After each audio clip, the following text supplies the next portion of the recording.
میں بالکل فارغ ہیں، تو آپ اس وقت کیا کر رہے ہیں فارغ؟ تکلیفیں پریشانیاں جب گھیرتی ہیں ان کی کوئی وجہ ضرور ہوتی ہے۔ علامہ احسان اللہ ظہیر رحمۃ اللہ علیہ نے، ہم آخری جلسہ ان کا کر کے آ رہے تھے، قصور سے رونے لگ گئے، گاڑی خود چلا رہے تھے۔ میں نے کہا علامہ صاحب کیا ہو گیا؟ کہا قاری صاحب کچھ نہیں۔ میں نے کہا ٹھہر جاؤ بھائی ٹھہر جاؤ۔ علامہ صاحب کی آخری بات یہ تھی، وہ خطیب ایشیا و یورپ کیوں کہا جاتا ہے؟ جن میرے حضور مننا پائے گا ضرور، کوئی نہیں ہوتی شاندار۔ آنا جانا کیا، وہ سننے کے لیے بھی تیار نہیں کہ تم نے غلط پڑھا ہے، قرآن غلط پڑھا ہے یا حدیث کا ترجمہ غلط کیا ہے۔ میں نے تمام علم احناف حضرات دیوبندی اساتذہ سے پڑھا۔ السلام علیکم ناظرین، میں اس وقت موجود ہوں قاری عبدالحفیظ فیصل آبادی حافظہ اللہ۔ تو آئیے کرونا کے بارے میں، جو ہے اس وقت کرونا جو وبا بنی ہوئی ہے جو پورے ملک میں اور پوری دنیا میں، قاری صاحب سے پوچھتے ہیں اس سے نجات کا ذریعہ کیا ہے۔ جی السلام علیکم قاری صاحب۔ وعلیکم السلام ورحمۃ اللہ۔ اللہ اکبر۔ اللہ پاک ان جوانوں کی ہمت، کوشش، کاوش جو خالصتاً اللہ کے دین کے لیے ہے، ہم جو بیان کرتے ہیں، کوشش کرتے ہیں یہ قرآن و حدیث کے عین مطابق بات کی جائے، اور اپنے بچوں وہ جو کرتے ہیں، ہمت کرتے ہیں، کوشش کرتے ہیں، ان کے لیے دعائیں کرتے ہیں، اللہ ان کو اور برکتیں اور سعادتیں اور خدمت کی اللہ ہمت توفیق عطا فرما۔ یہ خالصتاً توحید و سنت، خالصتاً قرآن و حدیث، خالصتاً مرکزی جمعیت اہل حدیث پاکستان علامہ صاحب میر دامت برکاتہم کی خاص جماعت کے یہ عزیز ہیں، اور ہم بھی اسی طرح ان کی خدام میں ہیں۔ اللہ تعالیٰ کوششیں کاوشیں جماعت کے لیے، دین کے لیے ان کی کوششیں قبول فرمائے۔ بات یہ ہے کہ یہ کرونا جو ایک وبائی شکل اختیار کیے ہوئے صرف پاکستان ہی نہیں پوری دنیا پر اس وقت پھیل چکی ہے، یہ اللہ ہی جانتا ہے، اللہ بغیر کوئی نہیں جانتا، اس کے آنے کو بھی کوئی نہیں جانتا، اس کے جانے کو بھی کوئی نہیں جانتا۔ ہاں اتنا ضرور ہے کہ بیماریاں، تکلیفیں، پریشانیاں جب گھیرتی ہیں تو ان کی کوئی وجہ ضرور ہوتی ہے، اور ہم جو اہل اسلام ہیں، دین والے ہیں، انہیں یہی جانا گیا ہے کہ نبی پاک صلی اللہ علیہ وسلم کے دور سے پہلے بھی یہ بیماری ایک دفعہ آئی، پیغمبر علیہ السلام نے استغفار بتایا، پھر اپنے صحابہ کو آئی اور ان کا جو اس وقت گزارا ہوا، پھر پیغمبر علیہ السلام تمام بیماریوں کے لیے استغفار کو اولویت دیا کرتے تھے، فرماتے تھے کہ استغفار کرو، استغفار پڑھو، استغفار پڑھو۔ تو اب بھی ہم یہی عرض کرتے ہیں، اور حضرت نوح علیہ السلام اللہ کے جلیل القدر پیغمبر عرض کرتے ہیں اللہ سے، رب انی دعوت قومی لیلا ونہارا فلم یزدہم دعائی الا فرارا۔ یا اللہ اس بدبخت مشرک قوم کو میں نے صبح بھی دعوت تیری توحید کی دی، شام کو، رات کو، سویر کو، مگر یہ سوائے فرار کے، بھاگنے کے، دوڑنے کے، دوڑ جانے کے، اور انہوں نے کچھ نہیں کیا، مجھے گالیاں دیں، پتھر مارے۔ جب بھی میں نے تیری توحید کی بات کی یہ مجھ سے اسی طرح ہی جھگڑتے لڑتے، میں تھک گیا ہوں، اللہ ان پر اپنی وبا برسا۔ تو حضرت نوح علیہ السلام سے پوچھنے لگے کہ اس کا حل کیا ہوگا، جب 40 سال ایک متواتر عذاب رہا ان پر کہ ان کی اولاد نہیں ہوتی تھی، تو حضرت نوح علیہ السلام نے یہی فرمایا کہ تم استغفار کرو، اور استغفار اللہ کی اس بیماری کو، تکلیف کو ٹال دے گی۔ نبی پاک صلی اللہ علیہ وسلم بھی استغفار ہی فرمایا کرتے تھے۔ تو اللہ تبارک و تعالیٰ ان بیماریوں کا حل تا قیامت یہی رہے گا کہ اللہ پریشانیوں، بیماریوں، تکلیفوں سے نجات اپنی رحمت سے دیں گے، اپنے فضل سے دیں گے۔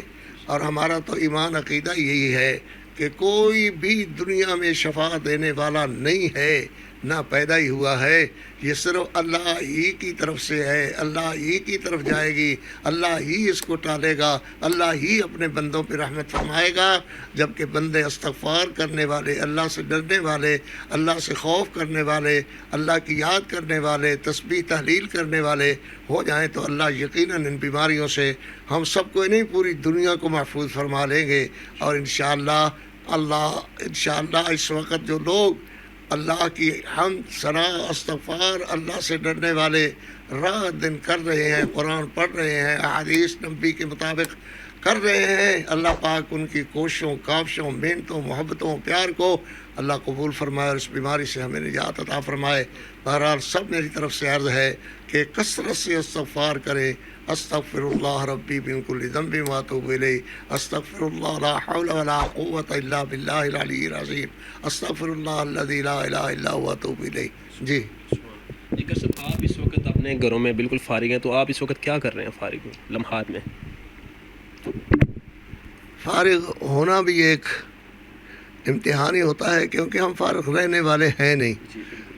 ہماری فراغت یہی ہے کہ ہم کوئی نہ کوئی کتاب اٹھا کر، یہ کتابیں میرے ادھر رکھی ہوئی ہیں، یہ کتابوں کی باریاں بھری پڑی ہیں، کوئی نہ کوئی کتاب میں دیکھتا رہتا ہوں، پڑھتا رہتا ہوں، مطالعہ کرتا رہتا ہوں، اور اس کے سوا کوئی ہمارا کام کاج، کوئی دھندا، کوئی کسی قسم کی مشغولیت نہیں ہے۔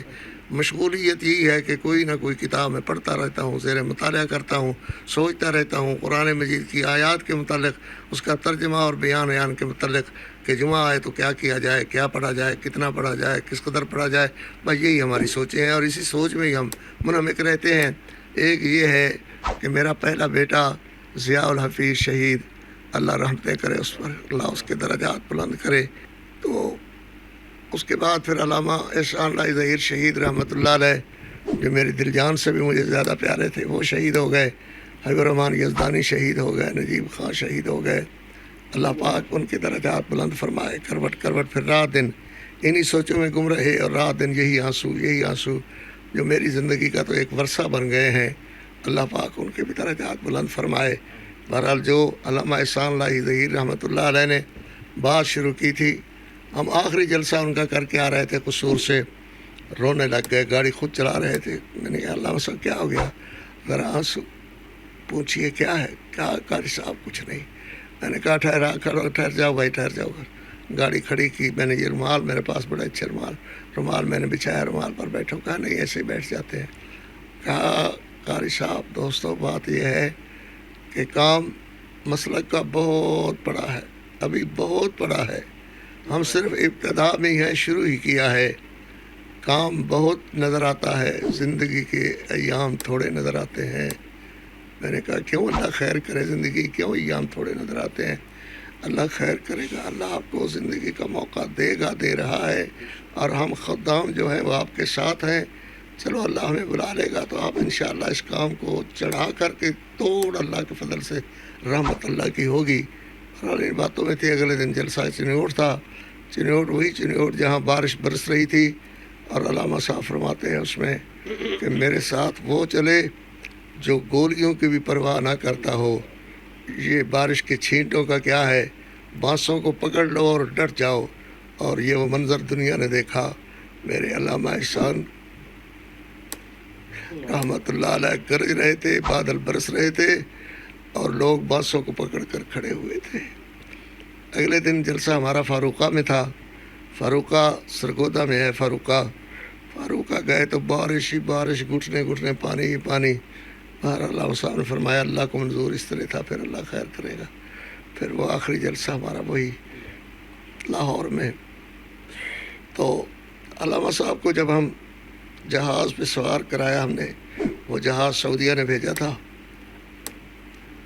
تو علامہ صاحب کی آخری بات یہ تھی، میرے اللہ، اس طرح گرج کر بولتے تھے، یعنی آخری دفعہ بھی ان کی گرج اسی طرح تھی، میرے اللہ میں بہت گناہ گار ہوں، میں نے بہت گناہ کیے ہوں گے، مگر قسم ہے تیری ذات کی، میں نے تیرے ساتھ کبھی شرک نہیں کیا، میں نے تیرے ساتھ کبھی شرک نہیں کیا، میں نے تیرے ساتھ کبھی شرک نہیں کیا۔ وہ تھے علامہ احسان اللہ ظہیر، جو اپنی مثال آپ ہی تھے۔ جو دن ان کے ساتھ گزرے، اللہ ان دنوں کو قبول فرما کر کے ہی میرے گناہ معاف کر دے، میری غلطیاں معاف کر دے، اللہ درجات رہے۔ اس کے بعد کوئی تھوڑی سی آئی تو نماز کا وقت ہو جاتا ہے صبح کا، بس اسی طرح زندگی کے ایام گزرے ہیں۔ اللہ پاک میرے بیٹے کو اپنی رحمت سے لوٹا دے، اپنا فضل فرما دے۔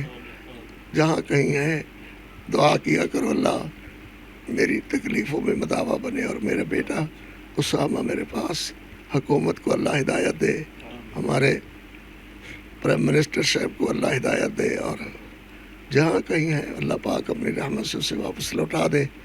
ہم نے جرم کوئی نہیں کیا، غلطی کوئی نہیں کی، یہ مسجد والے ہی ہیں، مجھے 45 سال ہو گئے اس مسجد میں قرآن و حدیث سناتے ہوئے، اللہ کے فضل سے بس کہتے رہتے ہیں، سناتے رہتے ہیں، بیان کرتے رہتے ہیں۔ ہاں جی خیر، یہ میری باتیں تھا جی۔ کتابت کے میدان میں کب سے ہیں؟ میں نے تمام علم احناف حضرات دیوبندی اساتذہ سے پڑھا، اور تمام علم سے مراد یعنی بخاری شریف تک ان سے پڑھا، اور قرآن مجید کی تفسیر میں نے حضرت شیخ القرآن مولانا غلام اللہ خان رحمۃ اللہ علیہ سے 2 مرتبہ پڑھی، اور ان کی اتنی محبت اور پیار تھا، اپنے سارے شاگردوں سے کرتے تھے، مگر میں ہر بندہ سمجھتا ہے کہ میرے استاد جی مجھ سے زیادہ محبت کرتے ہیں۔ اللہ تعالیٰ ان کو اپنی جوار رحمت میں جگہ دے، ان کی قبر اللہ نور سے بھرے، جہاں سوئے ہیں اللہ قبر ٹھنڈی کرے، اللہ کروٹ کروٹ انہیں جنت الفردوس عطا فرمائے۔ تو پھر کتابوں کے سلسلہ میں ہی مجھے حضرت شیخ فرماتے یا میرے استاد حدیث کے مولانا شیخ محمد امین رحمۃ اللہ علیہ، یہ حضرت مولانا کفایت اللہ صاحب جنہوں نے تعلیم الاسلام لکھی ہے دہلوی، ان کے شاگرد تھے۔ پھر ان سے یہ مولانا حسین علی صاحب دیوبندی جو جنہیں استاد الحدیث مانا جاتا ہے، ان کے پاس انہوں نے پڑھا، بخاری شریف پڑھی، اور یہ آخری سال تھے، اس کے بعد ملک دوفاڑ ہو گیا، الگ الگ ہو گیا۔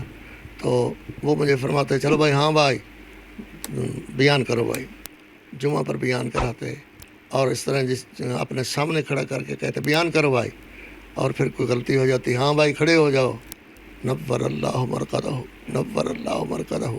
اس طرح کون کسی سے محبت کے ساتھ اصلاح کرتا ہے، اور کون کراتا ہے؟ اچھا استاد جی منو کچھ نہیں آتا، چلو ٹھیک ہے میں چلے جی کدھر اور پڑھ لاں گا۔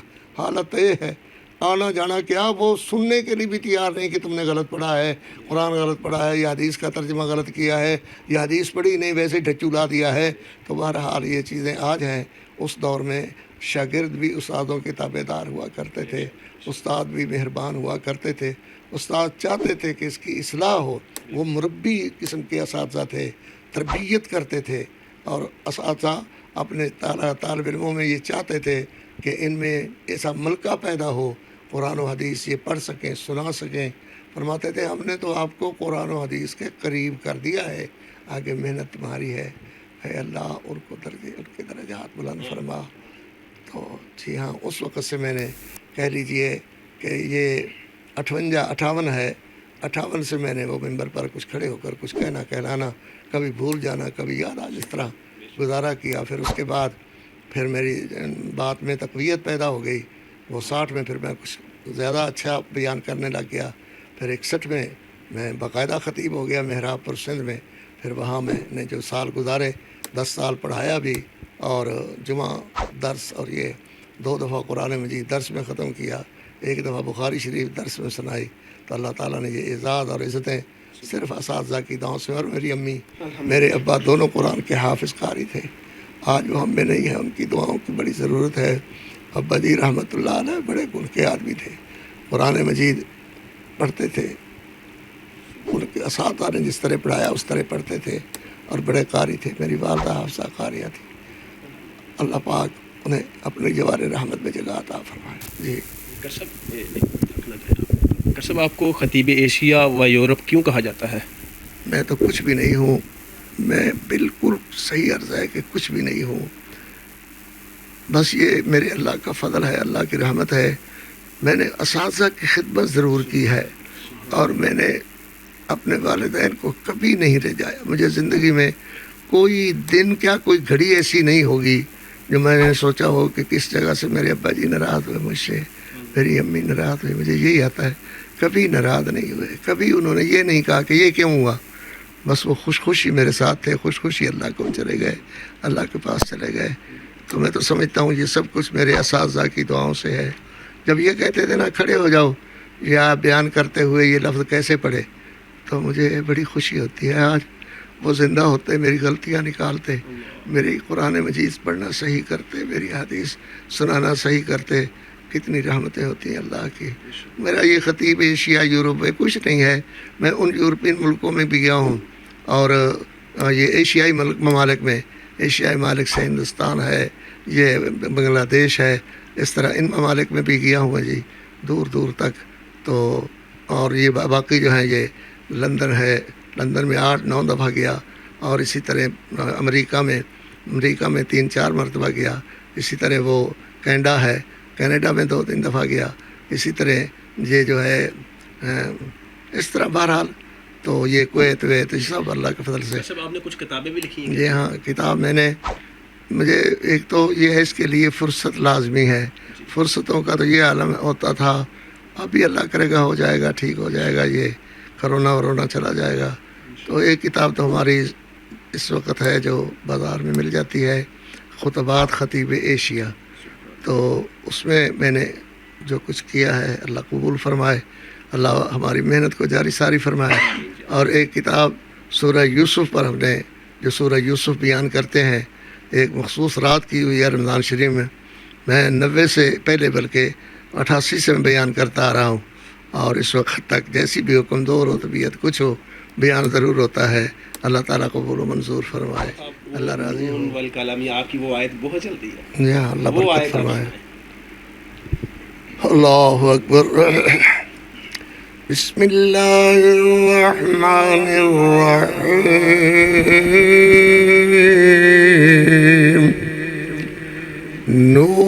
نون والقلم وما يسطرون. ما أنت بنعمة ربك بمجنون. وإن لك لأجرا غير ممنون. وإنك لعلى خلق عظيم. اللہ قبول فرمائے. ایک نظم کچھ اس طرح کی ہے میری اردو میں، یا عربی میں کہی جائے. میں عربی میں قصیدے الحمدللہ لکھتا ہوں اپنے محبوب علیہ السلام کے. میں اردو میں نظمیں کہتا ہوں، پنجابی میں کہتا ہوں. جو حکم ہو وہی سنا لیتے ہیں جو فرمایا. آپ کی عربی میں سنائیں. سید العالمین فی الکونین محمد. سید العالمین فی الکونین محمد. حبیبنا حبیب الہ العالمین محمد. هو عبد الله في كل العباد منفرد. كمثل الياقوت في الأحجار متفرد. متفرد متفرد. ألا يا أيها المطيعون في طاعته يسقي الله سقيا باردا من حوضه متبرد. متبرد. الآن أيها المشتاقون بنعت النبي أهلا وسهلا مرحبا قاري لديكم رحب. یہ تو میرا عربی قصیدہ ہے، اللہ قبول فرمائے، اپنی بارگاہ میں قبول فرما کر ہم سب کو نبی علیہ السلام کی اطاعت کی ہمت اور توفیق عطا فرمائے. اردو میں یہ ہے جسے اکثر پڑھتے ہیں، کاش میں تیرے گھر کا کچا راستہ ہوتا، تیرا قدم منور، تیرا قدم منور، تیرا قدم منور میرے سینہ پہ ٹکا ہوتا.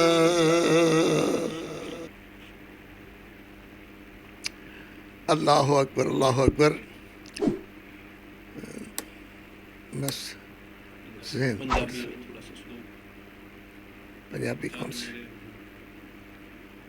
پنجابی میں بھی بے شمار نظمیں نعتیں ہیں. ایک کتاب بھی چھپی ہوئی ہے نظموں کی. تو یہ مفتی طلحہ ثناء الحفیظ صاحب فرماتے ہیں کہ وہ چند میرا حضور سناؤ. چند میرے حضور مننا پائے گا ضرور،